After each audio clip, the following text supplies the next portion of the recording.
All right. I hope everyone is doing well. Instead of sending out this article, I said, hey, I'm just going to make a really short video on it and give my thoughts on Russian oil. And this is why Russia is one of the top producers of oil, right? So what they do really affects us and gas prices in general, right? Again, the top three are the U.S., this is Saudi Arabia. I'm going to say OPEC plus, which is Saudi Arabia plus, Iraq, UAE, and all these other, Kuwait, Iran, all these other countries, and Russia. So you got U.S., Russia, and the Middle East conglomerates. Okay, those are the big three power players in the oil game. The others, they're not going to move the dial very much at all, but those three will. And so this analyst predicts 42% decline in Russian oil production by 2035. Now, me being pro-oil or pro-energy right now says, woohoo, yeah, it's going to be great for me. But let's look at some details and see where they get this from, right? Let's see here. Russia managed to grow its output oil despite being hit with tough sanctions. Indeed, Energy Intelligence reports that in 2022, Russia's crude and condensate production increased by 2%. So basically, Russia's drilling more. It's kind of fine type thing. Russia managed to pull its feet by offering huge discounts to China and India, and that is who Russia sends their oil to, right? Where did it go? But where's the other chart that I had? Here we go. Russia's most important oil export partners, China, is huge. China uses a ton of energy, and think about it. They are still currently the manufacturing capital of the world, right? We all send our stuff to be made in China for cheaper. Well, to do that, to smelt that metal, to put those things together, to keep the lights on for these workers, to move these machines, you got to have energy, and oil is your way. So, she says, but Moscow cannot continue defying these odds indefinitely. So, in other words, what she said is that, hey, there's been some sanctions, and Russia has pulled through, and they've kind of been and flexed and started to work with the Chinese and others to get around this. As predicted, that the country's output is likely to take a big hit over the long term, with production declining 25 to 42% by 2035. BP says that Russia's oil output could decrease from 12 million barrels per day in 2019 to 7 to 9 million barrels per day in 2035, thanks to the curtailment of new promising projects, limited access to foreign technologies, as well as a high rate of reduction in existing operating assets. This I would agree on, especially with the last portion, but we'll get into that in a sec. In contrast, BP says that OPEC will become even more dominant as the years roll on, with the cartel's share in global production increasing to 45 to 65% by 2050 from just over 30% currently. Bad news for the bulls. BP remains bearish on the long-term prospects for oil, saying demand for oil is likely to plateau over the next 10 years and decline to 70, 80 million barrels per day by 2050. And that could be fine. I'm bullish on oil, but I'm not, it's 2023. I'm not 25 years bullish on oil. I am definitely for the next 3, 5 possibly, but 10 and 10 a maybe. I will probably sell most of my oil assets in the next 3 to 5 years. We'll see. But talks about a bleak future for Russia. And there's a related article. Everyone loves oil again. I hate how they put this in there. They say in contrast, and they talk about something in 2050. I'm guessing 10 to 20% of the people listening to this won't be alive by then. Anyway.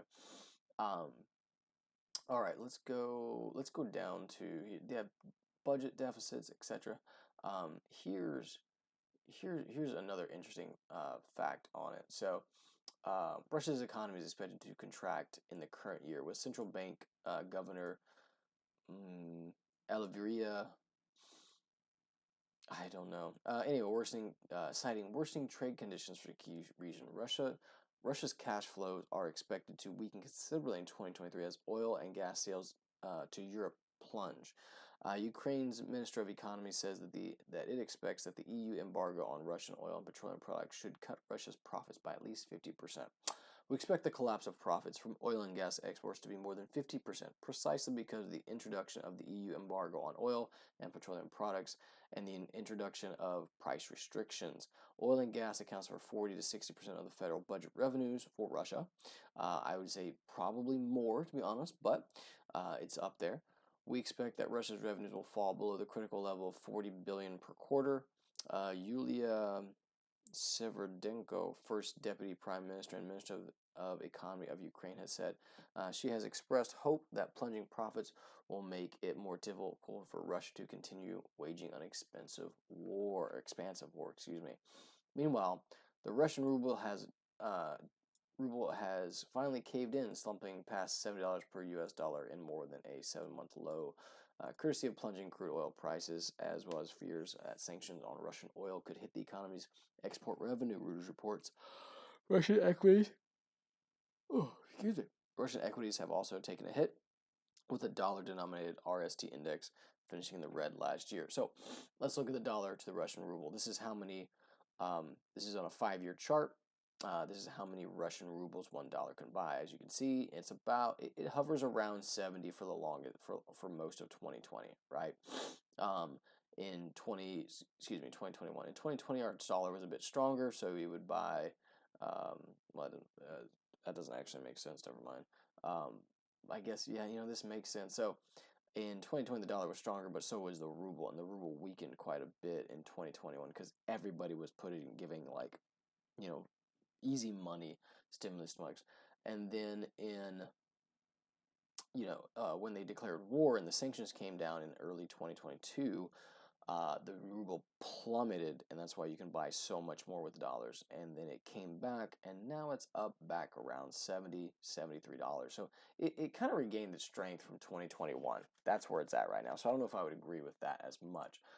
But where is a paragraph? Or let's see here. BP, so I'm going to assume that's British Petroleum, says that Russian output would decrease mostly because of limited foreign technology as well as a high rate of reduction in existing operating assets. So here's the other part that people don't know about oil is America. We are the king of oil. We have the best technologies. We have the best companies. We are the best of this world at going out and pulling as much petrol as efficiently out as one possibly can, right? Everything from fracking to being able to de-ice a frozen well has been done by American companies. Right now, American companies are not doing business at all with Russia, at least not technically. Some are still backdooring it, or at least BP is not really an American company, but you get my drift. Some are still backdooring it currently, but the technology that Russia would need to keep up their production, right, to keep up expansion, to keep going, that's all American-based. They need that to keep surviving. And right now they don't have it. And there is no horizon right now. Even if the war ends, there's no horizon that says, hey, they're going to get it from America. Secondly, if for some reason they have to stop, I've heard this from other sources, but there are some parts of Russia that they are drilling for oil and finding oil and pulling oil out that are in a permafrost region, right? And so back in I think it was the 70s or 80s or something like that, they had this problem where they had to shut those wells down. But when they went to reopen them, they couldn't because they were frozen shut, or there was damage to the wells because of the freezing, right? Because it was permafrost. If you don't keep the liquids going and everything, they tend to freeze.